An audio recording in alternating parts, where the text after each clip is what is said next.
Good evening to all of you. शुरू करते हैं हम आज की नई क्लास। सभी को राधे राधे। तो थंबनेल देख करके आपको पता चली गया होगा कि आज हम क्या पढ़ने वाले हैं, पर्सनल प्रोनाउन। तो हमने लास्ट क्लास में क्या देखा था, प्रोनाउन और उसके प्रकार, यानी प्रोनाउन कितने प्रकार के होते हैं, कितने काइंड्स होते हैं। आज हम पर्सनल प्रोनाउन को डिटेल में समझने वाले हैं। बहुत ही मोस्ट इम्पोर्टेंट टॉपिक है, तो बने रहिए वीडियो के एंड तक। पर्सनल प्रोनाउन क्या होता है, इसे हम हिंदी में कहते हैं पुरुषवाचक सर्वनाम या व्यक्तिवाचक सर्वनाम। तो pronouns which are used in place of name of person things are known as personal pronoun. क्या होते हैं वैसे प्रोनाउन जिनका प्रयोग किसी व्यक्ति या वस्तु के लिए किया जाता है, उन्हें क्या कहते हैं, हम पर्सनल प्रोनाउन कहते हैं। अब पर्सनल प्रोनाउन में कितने काइंड्स होते हैं, 3 काइंड्स होते हैं। एक तो होता है फर्स्ट पर्सन। क्या होता है, फर्स्ट पर्सन। फर्स्ट पर्सन कौन होता है, स्पीकर। कौन होता है, स्पीकर, यानी कि बोलने वाला। ठीक है। दूसरा होता है सेकंड पर्सन। क्या होता है, सेकंड पर्सन। सेकंड पर्सन किसे कहते हैं, लिसनर।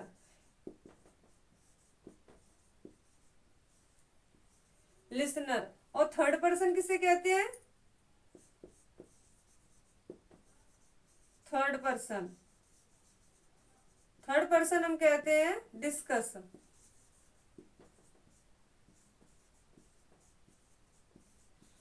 एक तो हो गया बोलने वाला। क्या हो गया, बोलने वाला। और एक क्या हो गया, सुनने वाला हो गया।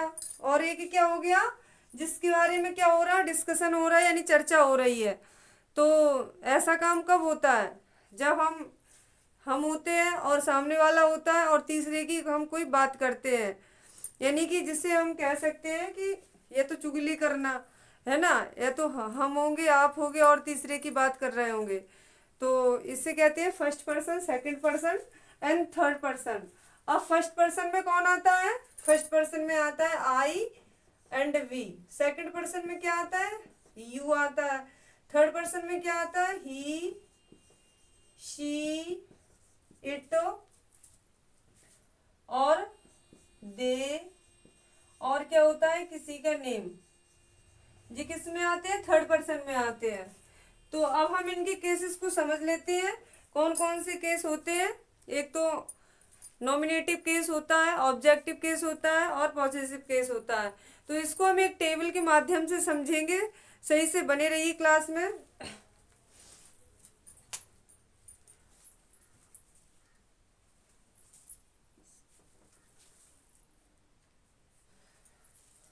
तो ये टेबल है, इसको हम समझते हैं। सबसे पहले क्या होता है, नॉमिनेटिव केस। नॉमिनेटिव केस को क्या कहते हैं, सब्जेक्टिव केस भी कहते हैं। फिर होता है ऑब्जेक्टिव केस, ऑब्जेक्टिव केस, और फिर होता है पॉसेसिव केस। तो नॉमिनेटिव केस में क्या होता है, पर्सन, फर्स्ट पर्सन हमने आपको बताया था आई और वी होता है। तो आई का क्या हो जाता है, मी हो जाता है। और पॉजिटिव एडजेक्टिव में क्या होता है, माई होता है। और प्रोनाउन में यही बच्चे कंफ्यूज होते हैं, माइन हो जाता है। क्या हो जाता है, माइन हो जाता है। और वी का क्या होता है, वी का अस होता है और सो जाता है। यू का ऑब्जेक्टिव केस यू ही रहता है। फिर पॉजिटिव एडजेक्टिव में योर हो जाता है और पॉजिटिव प्रोनाउन में योर्स हो जाता है। ही का हिम होता है, हिज होता है। और क्या होता है, हिज होता है। सी का हर होता है, एडजेक्टिव भी हर होता है और हर होता है। तो समझ लीजिए, जैसे मान लीजिए हमने लिखा, जैसे आई हेल्प्ड, आई हेल्प्ड हिम, यानी कि मैंने उसकी सहायता की। तो बताइए आई कौन सा केस है, आई सब्जेक्टिव केस। सब्जेक्टिव केस को नॉमिनेटिव केस भी कहते हैं। और हिम क्या है, ऑब्जेक्टिव, ऑब्जेक्टिव केस है। क्या है, ऑब्जेक्टिव केस है हिम। तो आई हेल्प्ड हिम। अब ऐसे तो सेंटेंस नहीं बोलेंगे, हिम को हम सब्जेक्ट बना दें, हिम हेल्प्ड आई तो रॉन्ग हो जाएगा, है ना। जैसे अब यहाँ पर देख लीजिए, यहाँ पर बच्चे कंफ्यूज, जैसे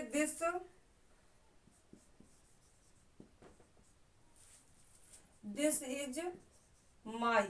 अगर हमने जो सेंटेंस लिखा दिस इज माई, तो सेंटेंस अधूरा लग रहा है, इनकम्प्लीट सेंटेंस हो, है ना। माई लगा दिया तो माई क्या है, एडजेक्टिव है, पॉजिटिव एडजेक्टिव, एडजेक्टिव है। अगर जब तक हम इसमें नाउन का यूज नहीं करेंगे माई बुक, तब तक ये अधूरा रहेगा। पॉजिटिव एडजेक्टिव को हमेशा नाउन की जरूरत होती है, और पॉजिटिव प्रोनाउन को नाउन की जरूरत नहीं होती है, क्योंकि वह ऑलरेडी नाउन के ही स्थान पर आता है। जैसे कि दिस बुक इज माइन, यानी कि यह किताब किसकी है, मेरी है। अब यहाँ पर इसे क्या नाउन की जरूरत है, नहीं है। तो हमें इसलिए हमें समझ में आ रहा है कि पॉजिटिव एडजेक्टिव को नाउन की जरूरत होती है, पॉजिटिव प्रोनाउन को नाउन की जरूरत नहीं होती है। जैसे कि ही लिखा, जैसे ही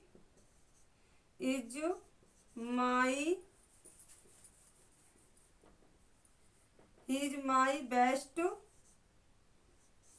फ्रेंड।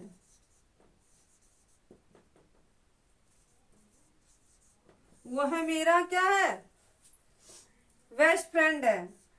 तो यहाँ पर माई के लिए बेस्ट फ्रेंड की जरूरत है। अगर हाँ यहाँ पर हम करते ही इज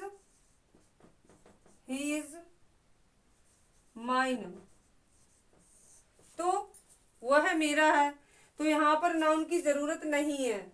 जैसे this is your book, this is your book, यह है तुम्हारी, योर आया ना। अगर हम यहाँ पर योर्स कर दे तो यहाँ पर बुक की जरूरत नहीं होगी, है ना, तो नाउन नहीं आएगा। दिस इज योर बुक, यह तुम्हारी किताब है। योर्स, अगर योर्स लगा दे तो यहाँ पर बुक नहीं आएगा। समझ में आ रहा है आपको। तो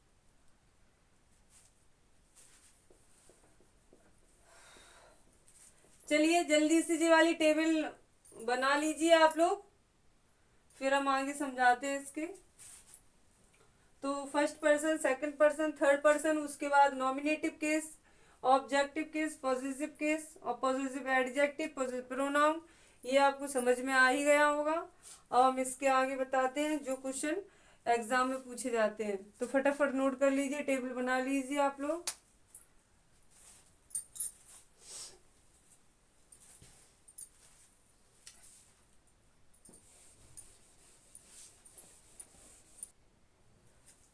चलिए कुछ हम यूजेस ऑफ पर्सनल प्रोनाउन के हम यूजेस देख लेते हैं क्या होते हैं।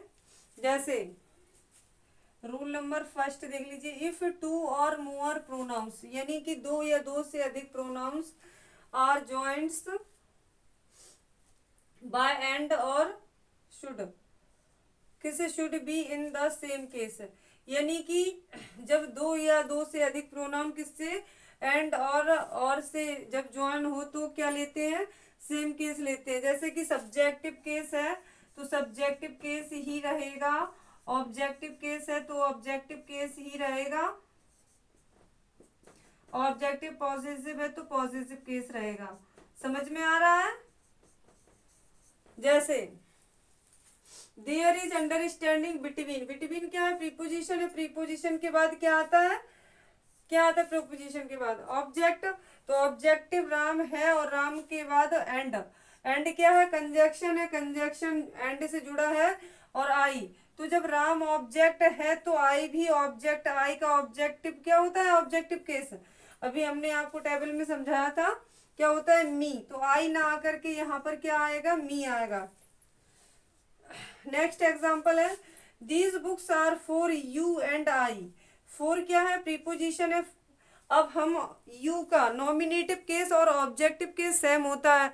अब हम कैसे पता करें कि यू यहाँ पर ऑब्जेक्टिव केस में है या नॉमिनेटिव केस में है। तो बिल्कुल पता कर लेंगे, क्योंकि फोर क्या है, प्रीपोजिशन है। प्रीपोजिशन के बाद क्या आता है, प्रीपोजिशन का ऑब्जेक्ट आता है। तो यू क्या है, ऑब्जेक्टिव केस है, तो यू के बाद आई आया है, यहाँ पर सब्जेक्टिव केस है, तो आई का ऑब्जेक्टिव केस क्या होता है, मी होता है, तो यहाँ पर आई नहीं आएगा। समझ में आ रहा है। नेक्स्ट क्या है, राम और my will do the work. तो यहाँ पर राम है, राम क्या है, सब्जेक्टिव केस है, तो आई यहाँ पर माई नहीं आएगा, क्या आएगा, आई आएगा। ठीक है। नेक्स्ट रूल्स है, after the word let the pronounce in objective case.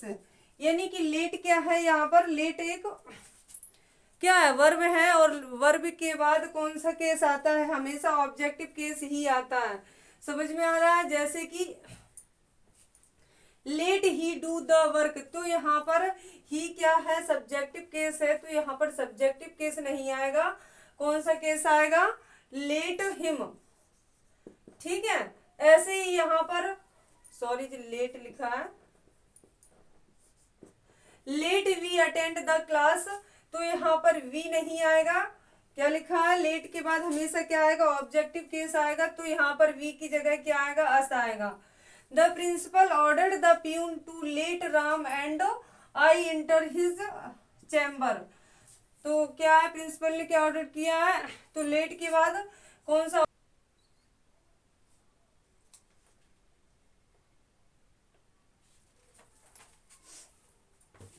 हाँ एक रूल्स और है, क्या लिखा है, after the phrases it is and क्या है, इट और वॉज, क्या इट इज और it was the pronounce is in subjective case.